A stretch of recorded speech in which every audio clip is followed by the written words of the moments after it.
Hello everyone.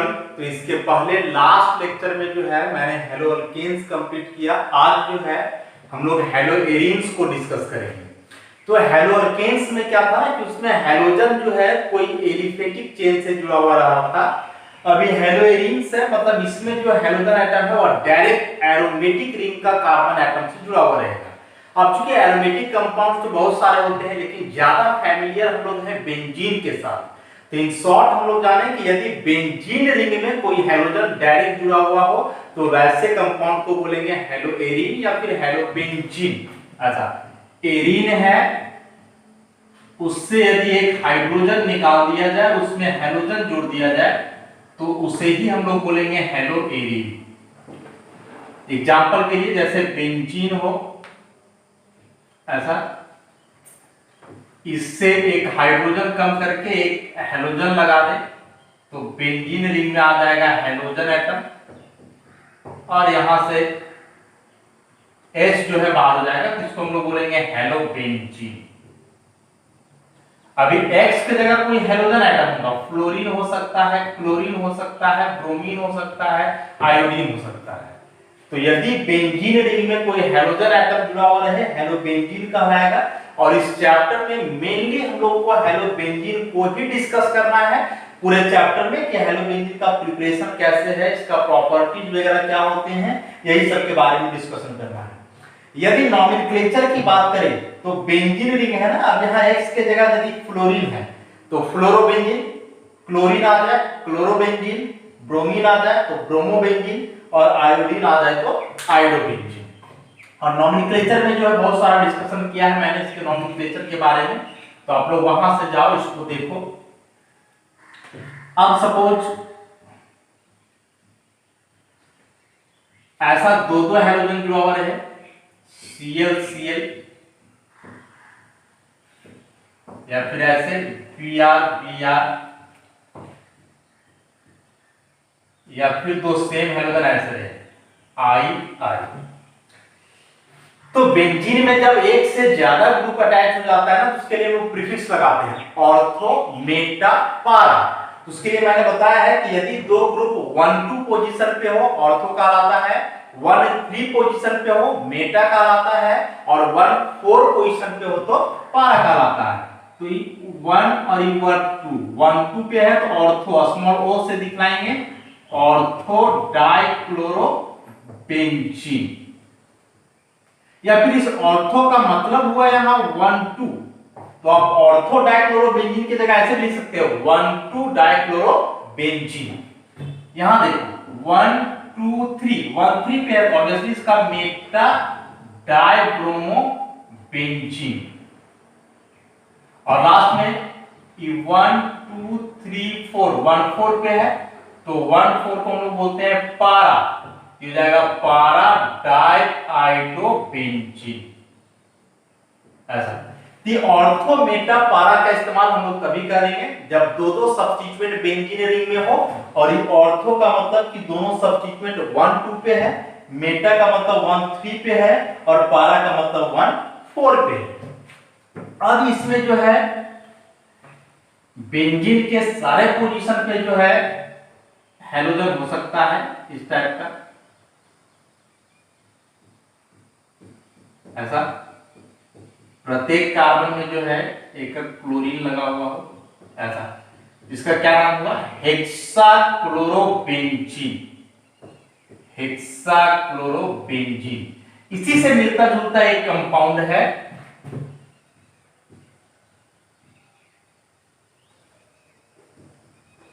ऐसा प्रत्येक carbon में एक हाइड्रोजन और एक क्लोरीन।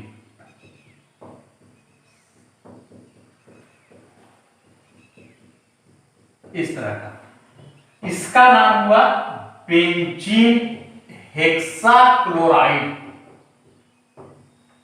इस तरह से हेक्साक्लोरोबेंजीन, और क्या हुआ बेंजीन हेक्साक्लोराइड। सुनने में एक ही जैसा लगता है लेकिन ऐसा नहीं है। इस कंपाउंड के फॉर्मूला की बात करें तो C6Cl6, 6 कार्बन और 6 क्लोरीन, लेकिन यदि इसके फॉर्मूला की बात करें तो C6H6Cl6, 6 कार्बन, 6 हाइड्रोजन और 6 क्लोरीन। अच्छा, और बात करें यदि हम लोग, तो यहां देख रहे हैं कि इस कार्बन का जो हाइब्रिडाइजेशन है sp2, sp2 मतलब 3 सिग्मा बॉन्ड है ना ऐसा, और ये तो पाई हुआ। लेकिन यहां वाले इस कार्बन के हाइब्रिडाइजेशन की बात करें तो अगर बगल 4 सिग्मा है तो इसका हाइब्रिडाइजेशन हो जाएगा sp3। तो हेक्साक्लोरोबेंजीन और बेंजीन हेक्साक्लोराइड दोनों अलग-अलग चीजें हैं। एग्जामिनेशन में स्ट्रक्चर बनाया जाता है बेंजीन हेक्साक्लोराइड का, तो जैसे ही लोग बेंजीन देखता है, बेंजीन रिंग बना करके प्रत्येक कार्बन में एक हाइड्रोजन जोड़ देता है, वैसा नहीं है। अब लगेगा कि यहाँ नाम में बेंजीन फिर क्यों लगा हुआ है जब बेंजीन है ही नहीं, तो एक्चुअली यह कंपाउंड बनता है बेंजीन से। लास्ट में हम लोग देखेंगे इस कंपाउंड का फॉर्मेशन, तो बेंजीन से कंपाउंड का फॉर्मेशन होता है, दैट्स व्हाई इसको हम लोग बेंजीन हेक्साक्लोराइड बोलते हैं। अब इसमें एक और हम लोग टर्म बताए थे,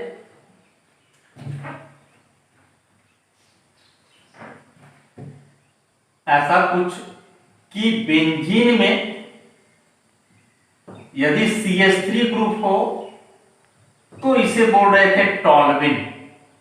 अब इसके एक हाइड्रोजन को यदि कम कर दिया जाए CH2, यहां कोई भी ग्रुप आ जाएगा, तो इस ग्रुप को हम लोग बोलते हैं बेंजाइल। वैसे ही यदि CH दो हाइड्रोजन को कम कर दिया जाए तो इसे हम लोग बोलेंगे बेंजल, और यदि तीनों हाइड्रोजन हटा दिया जाए ऐसा C, तो इस ग्रुप को हम लोग क्या बोल रहे थे, बेंजो ऐसा। तो बेंजीन में CH3 हो टॉल्विन, बेंजीन में CH2 लगा हुआ हो बेंजाइल, CH हो बेंजल और केवल C हो तो बेंजो। अभी जो बॉन्ड खाली है इसकी जगह पे कोई ग्रुप हो सकता है, सपोज यहां यदि हम लोग Cl कर दें, क्या नाम हो जाएगा, बेंजाइल क्लोराइड। यहां Br कर दो दोनों जगह, क्या हो जाएगा, बेंजल डाइब्रोमाइड। अब ऐसे यहां I कर दो तीनों जगह, तो benzo tri iodide. Generally benzyl, benzal और बेंजो का इस्तेमाल जो है ना कॉमन नेम में किया जाता है। आईपीएससी नाम की बात करोगे तो नॉमेनक्लेचर में ही मैंने डिस्कस किया है कि यदि कोई फंक्शनल ग्रुप बेंजीन रिंग में ना जुड़ करके साइड चेन में रहे तो उस केस में बेंजीन को सब्स्टिट्यूएंट मान करके नाम इसका लिखा जाता है फिनाइल। तो यह हुआ क्लोरो, इसको बोलेंगे फिनाइल, और एक कार्बन का मीथेन, इसका नाम हो जाएगा क्लोरो फिनाइल मीथेन। वैसे इसका नाम लिखना चाहे तो दो ब्रोमीन है, डाइब्रोमो फिनाइल मीथेन, इसका ट्राइआइडो फिनाइल मीथेन ऐसा। तो ये कुछ इंट्रोडक्शन पार्ट है हेलोजेन्स का, नॉमेनक्लेचर, हेलोजन होता क्या है। सो अब जो हम लोग जानते हैं आइसोमेरिज्म के बारे में, तो हेलोबेंजीन में जो है जनरली आइसोमेरिज्म होता नहीं है। एक आइसोमेरिज्म हम लोग दिखा सकते हैं पोजीशन का, और वह भी डाई हेलोबेंजीन में। डाई हेलोबेंजीन में हम लोग पोजीशन आइसोमेरिज्म शो कर सकते हैं इस तरह का, जैसे अब बेंजीन रिंग है ऐसा, यहां Cl यहां Cl 1 2 पोजीशन पे है। वैसे ही अगला आइसोमर बनाएंगे इसका, तो ये 1 2 3 1 3 पे आ जा रहा है, और वैसे ही एक आइसोमर और बनाएंगे यदि इसका 1 2 3 4 1 4 पे आ जाएगा, तो ये 1 4 पे हुआ, 1 3 पे हुआ, 1 2 पे हुआ ऐसा। तो कंपाउंड का फार्मूला से मैं एक बेंजीन दो क्लोरीन है, लेकिन क्लोरीन का पोजीशन अलग-अलग है, 1 2 1 3 1 4। तो ऐसे डाइक्लोरोबेंजीन को हम लोग एक दूसरे का पोजीशन आइसोमर्स बोल सकते हैं। अब बात करें हम लोग हेलोजेन्स के मेथड्स ऑफ प्रिपरेशन का, तो जो सबसे पहला मेथड है हेलोबेंजीन बनाने का, वह मेथड क्या है, सबसे पहला method by direct halogenation of, by direct halogenation of benzene, benzene का डायरेक्ट हेलोजिनेशन से। इसमें होता क्या है ना कि बेंजीन का रिएक्शन करवाया जाता है हेलोजन से। हेलोजन की जगह आप क्लोरीन ले सकते हो या ब्रोमीन ले सकते हो। यहां कोई लेविस एसिड कैटलिस्ट होता है, सपोज एनहाइड्रस AlCO3 लेकर के रखे हम लोग, तो यह क्लोरीन जो है बेंजीन में जो अभी देख रहे हो 6 कार्बन 1 2 3 4 5 6 वो कार्बन अभी आइडेंटिकल है, प्रत्येक कार्बन में एक हाइड्रोजन लगा हुआ है, तो किसी एक हाइड्रोजन को रिप्लेस करके वहां क्लोरीन जुड़ जाएगा और प्रोडक्ट ऐसा बनेगा Cl। अब यहां से हाइड्रोजन हटा और एक क्लोरीन बच गया, तो ये Cl बाहर, this one is chlorobenzene. Same reaction आप ब्रोमीन के साथ भी कर सकते हो, यदि यहाँ ब्रोमीन लोगे लेविस एसिड यही ले सकते हो, या फिर एनहाइड्रस FeBr3 का भी इस्तेमाल किया जा सकता है, तो इस बार ब्रोमोबेंजीन बनेगा। और ये जो हैलोजन है ना, इस बेंजीन का 6 कार्बन में से आप कहीं भी जोड़ सकते हो, क्योंकि 6 कार्बन अभी आइडेंटिकल है। सपोज इस बार ब्रोमीन यहाँ जोड़ दे तो ये बाहर हो जाएगा HBr और प्रोडक्ट क्या बन जाएगा, ब्रोमोबेंजीन। ऐसा तो यह हुआ डायरेक्ट हैलोजिनेशन ऑफ बेंजीन कि बेंजीन का रिएक्शन आप हैलोजन से करवाओ। हैलोजन में भी क्लोरीन और ब्रोमीन, फ्लोरीन और आयोडीन नहीं लेना है, आगे डिस्कस करेंगे हम उसको। कोई लेविस एसिड कैटलिस्ट के प्रेजेंस में तो बेंजीन का किसी भी एक कार्बन में जो है जाकर के हैलोजन जुड़ जाएगा, हैलोबेंजीन का फॉर्मेशन होता है। बात करें इसके मैकेनिज्म की, तो इसका मैकेनिज्म ऑलरेडी मैंने डिस्कस किया है जब इलेक्ट्रोफिलिक सब्स्टिट्यूशन रिएक्शन को बता रहा था उस समय डिटेल में। अभी थोड़ा इसको हम जो है जल्दी से करते हैं। तो हैलोजिनेशन ऑफ बेंजीन जो है ना, एग्जांपल है इलेक्ट्रोफिलिक सब्स्टिट्यूशन रिएक्शन, मतलब इसमें इलेक्ट्रोफाइल के द्वारा सब्स्टिट्यूशन होता है। तो उसके लिए 3 स्टेप जो है मैंने बताया था। स्टेप 1 में क्या होता है, इलेक्ट्रोफाइल का फॉर्मेशन।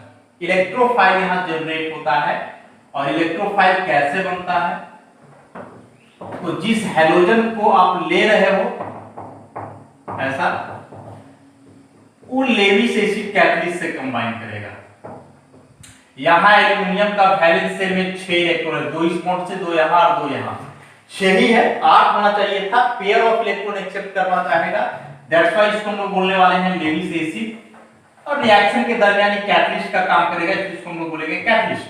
ऐसा अब क्या होगा कि जो बॉन्ड में 2 इलेक्ट्रॉन है, तो 2 इलेक्ट्रॉन सहित एक यहां आ जाएगा ताकि इसका ऑक्टेट पूरा हो जाए।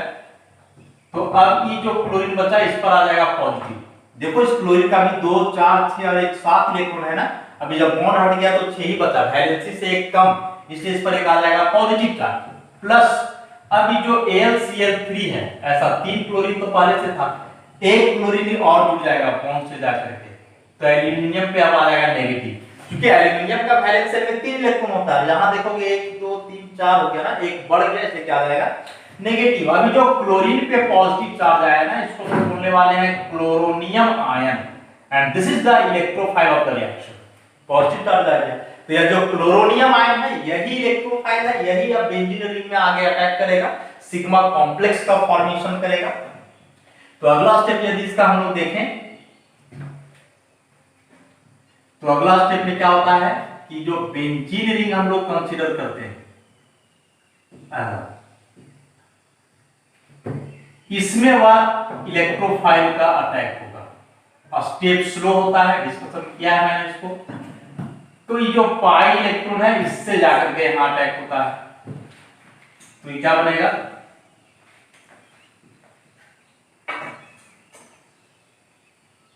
ऐसा इस पाई से यहां क्लोरीन के साथ, और चूंकि इसमें पहले से एक हाइड्रोजन है तो यहां एक हाइड्रोजन दिखा सकते हो। अब इस कार्बन पे आ जाएगा पॉजिटिव, फिर इसका हम रेजोनेंस स्टेबलाइजेशन करते हैं। ऐसा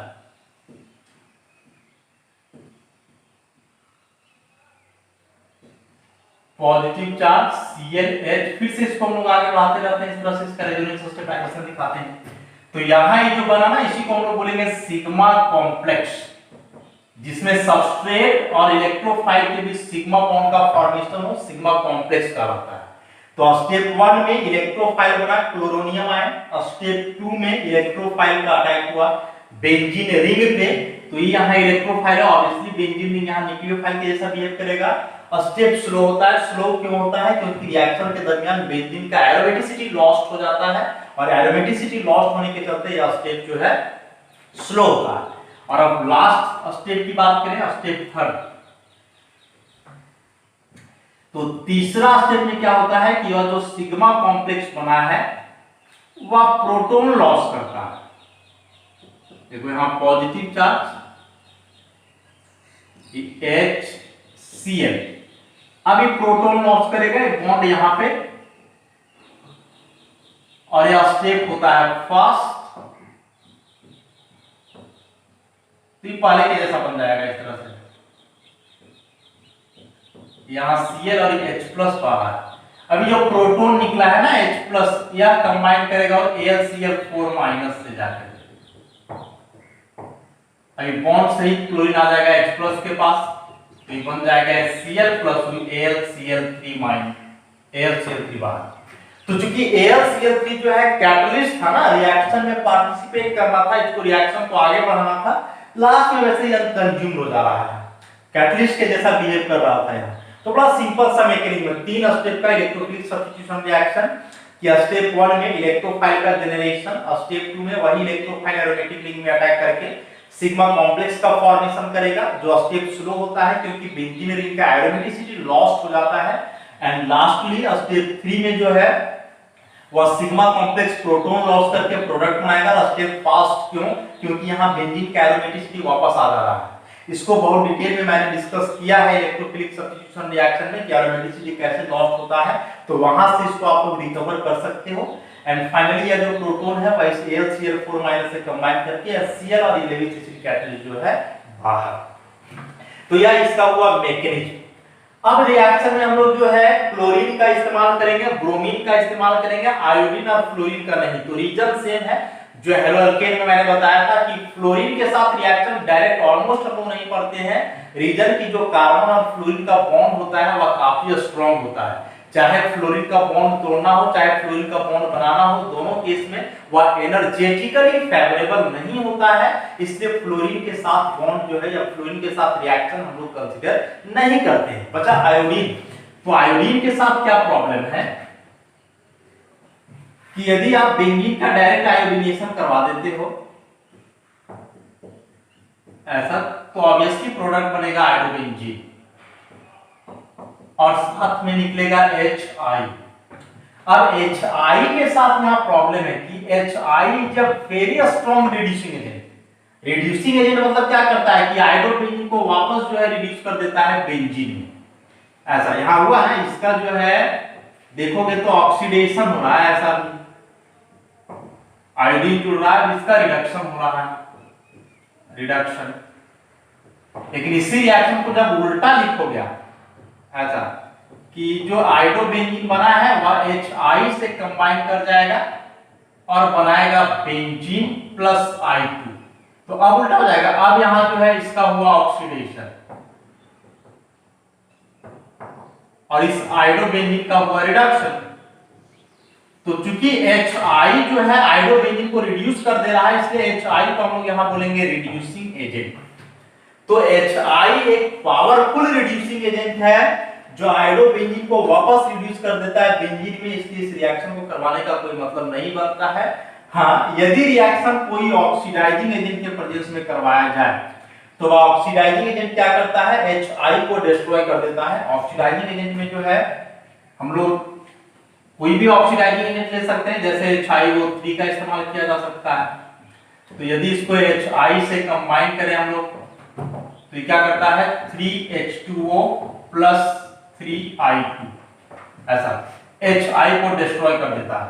तो यदि यहां HiO3 लोगे तो ये HiO3 क्या करेगा, HI को डिस्ट्रॉय कर देगा, और जब HI रहेगा ही नहीं तो फिर ये जो आयोडोबेंजीन है इसका रिडक्शन पॉसिबल नहीं।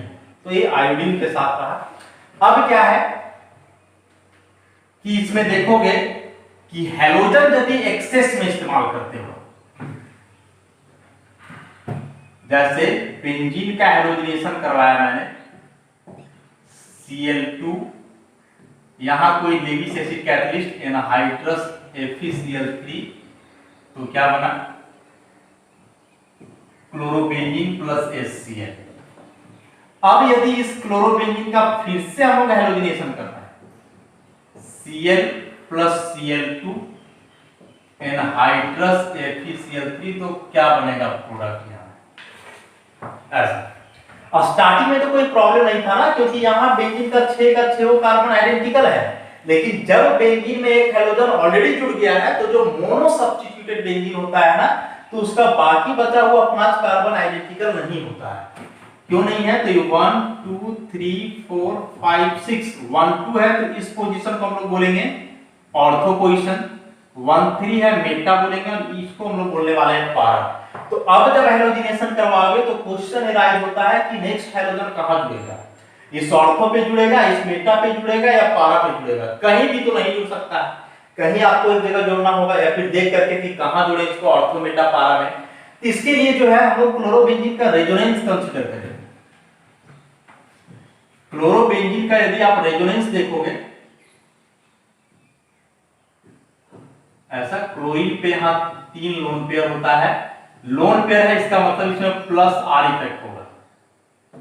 प्लस आर इफेक्ट होने का मतलब क्या होगा कि यह अपना इलेक्ट्रॉन पेयर डबल बॉन्ड की तरफ डोनेट करेगा, ऐसा रेजोनेंस यहां दिखाएंगे हम लोग। तो ऐसा करने के बाद देखो क्या होगा, यहां 2 electron negative charge, double bond chlorine positive, फिर अगला बार में 2 इलेक्ट्रॉन यहां, इसको यहां करो। रेजोनेंस को मैंने डिस्कस किया है पहले, कैसे सारे स्ट्रक्चर्स बनाए जाते हैं, क्योंकि सारा बेसिक का ही इस्तेमाल होता है। उस समय भी मैंने बोला था कि विदाउट बेसिक आप ऑर्गेनिक का चैप्टर हैंडल नहीं कर पाओगे। देखो रेजोनेंस का इस्तेमाल हो रहा है, इलेक्ट्रोफाइल न्यूक्लियोफाइल हो रहा है, टाइप्स ऑफ रिएक्शन का इस्तेमाल हो रहा है, तो सारा बेसिक चीज यदि वहां से आपका सब कुछ कंप्लीट है तो इधर कोई प्रॉब्लम नहीं होगा। अभी 2 इलेक्ट्रॉन को फिर यहां करो और इसको यहां करो,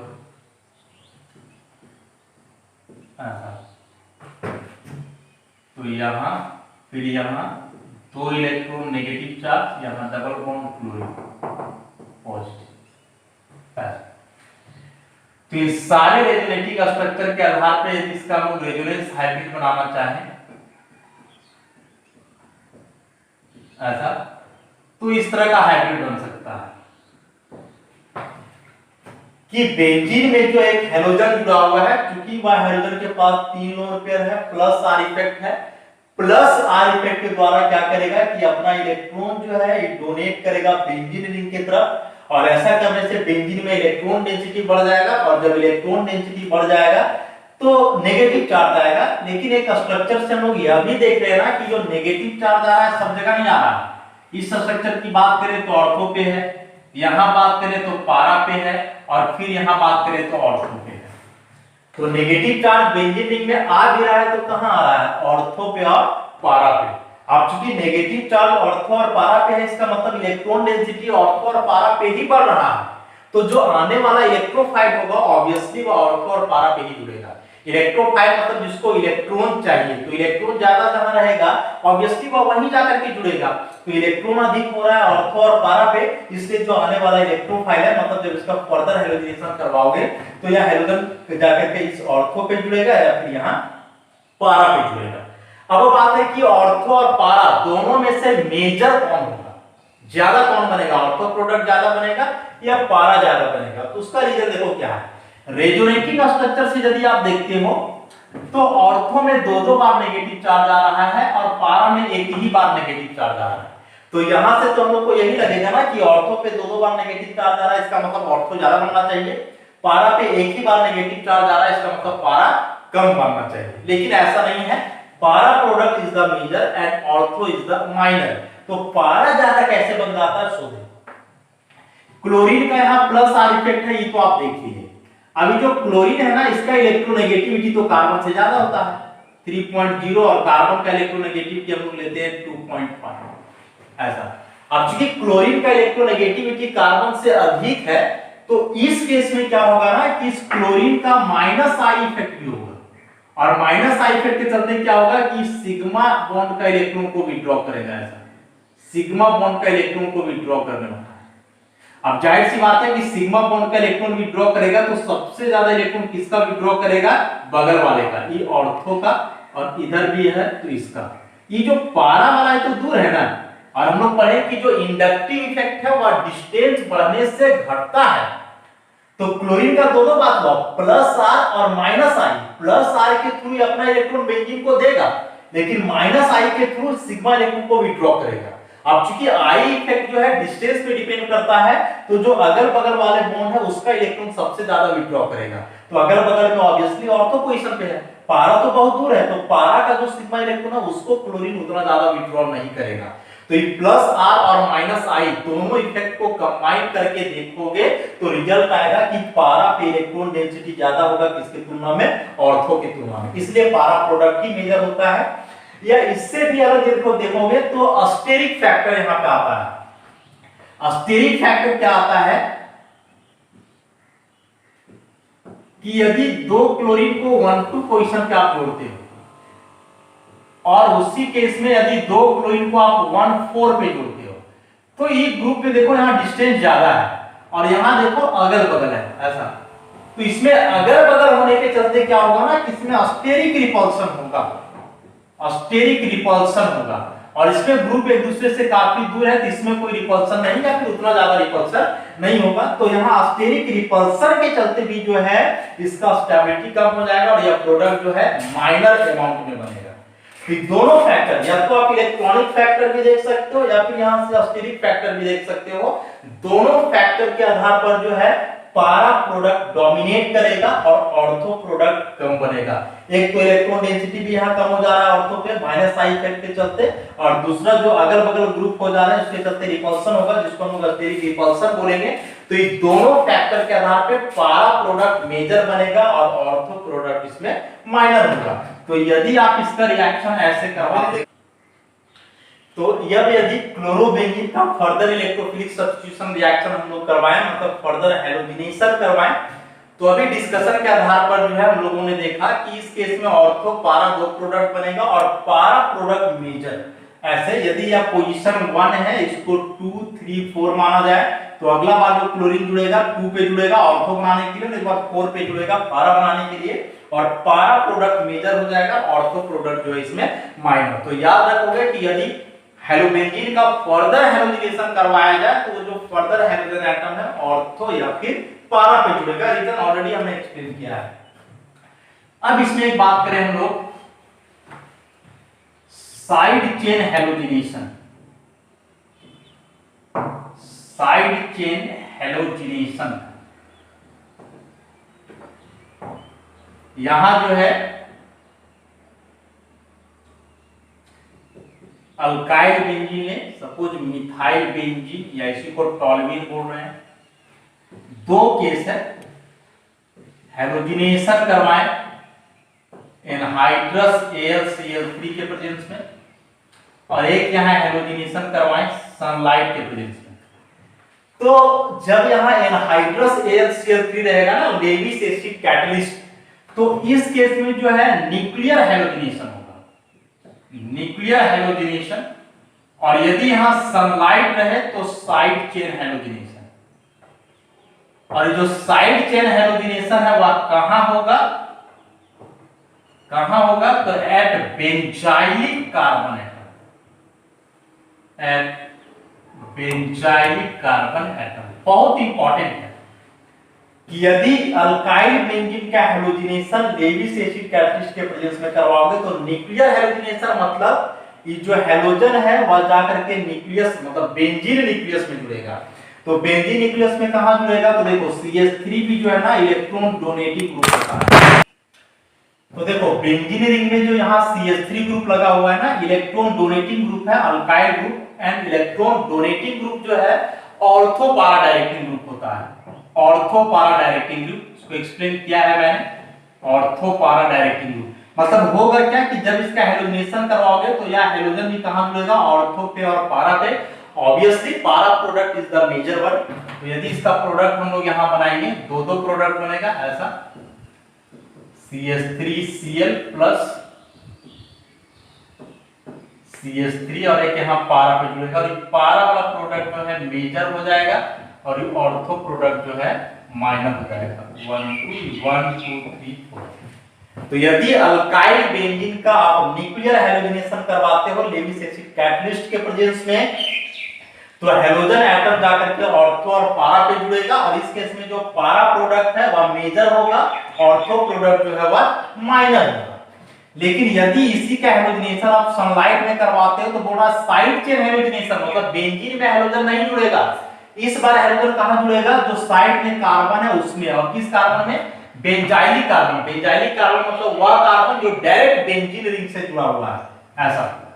तो इसमें जो प्रोडक्ट बनेगा कुछ इस तरह का बन जाएगा CH2Cl प्लस HCl ऐसा। बेंजाइल क्लोराइड यहां से बनेगा, बेंजाइल क्लोराइड। क्यों ऐसा होता है, क्या अंतर है इसमें?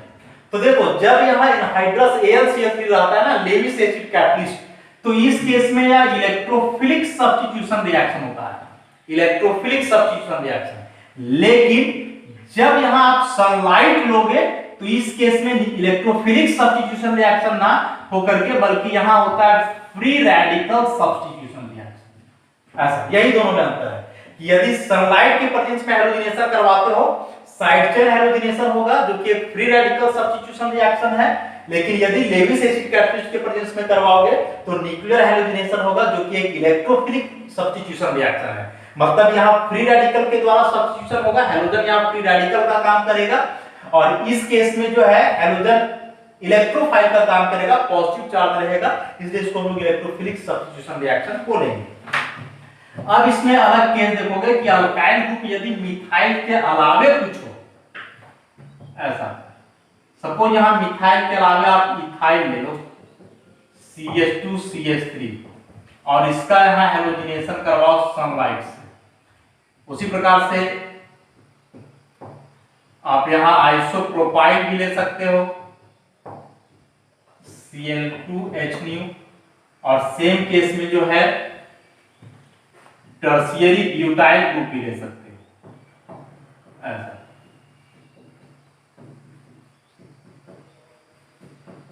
और इसका भी हैलोजिनेशन Cl2।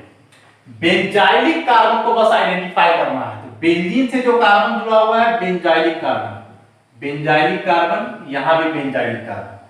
अब क्या होगा कि बेंजाइलिक कार्बन में ही हैलोजन को जोड़ना है, तो बेंजाइलिक कार्बन में हैलोजन तब जुड़ेगा ना जब यहां हाइड्रोजन होगा, क्योंकि यह एक सब्स्टिट्यूशन रिएक्शन है। तो इस कार्बन में पहले से एक हाइड्रोजन होना चाहिए जिस हाइड्रोजन को यह हैलोजन रिप्लेस करे। तो देखो बेंजाइलिक कार्बन में यहां 2 हाइड्रोजन है तो एक को रिप्लेस कर देगा, ऐसा CH यहां जुड़ जाएगा CH3। यदि इसका एक बार फिर से हैलोजिनेशन करवाओगे तो फिर से यह हाइड्रोजन हट करके क्लोरीन यहां जुड़ जाएगा, फिर एक प्रोडक्ट बनेगा। वैसे यहां देखो बेंजाइलिक कार्बन में एक ही हाइड्रोजन है तो उसको भी यहां से रिप्लेस करेगा, CH3 यहां जुड़ जाएगा CH, ऐसा। और लास्टली अब इसमें देखो ये जो टर्शियरी ब्यूटाइल बेंजीन है, इसमें इस बेंजाइलिक कार्बन में कोई हाइड्रोजन नहीं है, नो बेंजाइलिक हाइड्रोजन। और जब बेंजाइलिक हाइड्रोजन नहीं है तो इस केस में सब्स्टिट्यूशन रिएक्शन नहीं होगा। क्लोरीन, चूंकि यहां कोई एटम होना चाहिए था ना हाइड्रोजन जिसको यह क्लोरीन रिप्लेस कर पाता, लेकिन यहां हाइड्रोजन नहीं है तो रिप्लेसमेंट नहीं हो पाएगा, मतलब यहां सब्स्टिट्यूशन रिएक्शन नहीं होगा, नो रिएक्शन, ऐसा।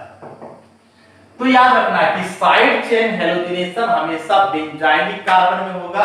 और बेंजाइलिक कार्बन में क्यों होगा? क्योंकि इससे जो फ्री रेडिकल बनता है ना, बेंजाइल फ्री रेडिकल ज्यादा स्टेबल होता है। इसका स्टेबिलिटी हम लोगों ने फ्री रेडिकल में ऑलरेडी देख करके रखा है। मान लो कि यदि क्लोरीन यहां हम लोग इस कार्बन में ना जोड़ करके यहां जोड़े ऐसे, तो यदि क्लोरीन को यहां जोड़ोगे ना ऐसा CH2Cl, तो उसके लिए फ्री रेडिकल बनना पड़ेगा यहां से, ये फ्री रेडिकल। और यह कोई बेंजाइलिक फ्री रेडिकल नहीं है, लेकिन यदि क्लोरीन को आप यहां जोड़ रहे हो तो ये CH3 हो जाएगा और यहां आएगा रेडिकल, ये बेंजाइल रेडिकल। और बेंजाइल रेडिकल जो है ना उसका स्टेबिलिटी ज्यादा होता है, तो ज्यादा स्टेबल रेडिकल है, इसलिए हमेशा जो हैलोजन है वो कहां जुड़ेगा? बेंजाइलिक कार्बन में। तो साइड चेन हैलोजिनेशन के दरमियान क्लोरीन या कोई भी हैलोजन बेंजाइलिक कार्बन में ही जुड़ेगा और प्रोडक्ट बनेगा। यदि बेंजाइलिक कार्बन में हाइड्रोजन है तो सब्स्टिट्यूशन रिएक्शन होगा, और जितने हाइड्रोजन है उतना बार सब्स्टिट्यूशन हो सकता है। लेकिन यदि बेंजाइलिक कार्बन में कोई हाइड्रोजन नहीं है तो उसका सब्स्टिट्यूशन नहीं होगा और रिएक्शन नहीं होगा। तो इस तरह से एक मेथड हम लोग आज कंप्लीट किए हैलोबेंजीन बनाने का, इसको आप लोग ध्यान से देखोगे। धन्यवाद।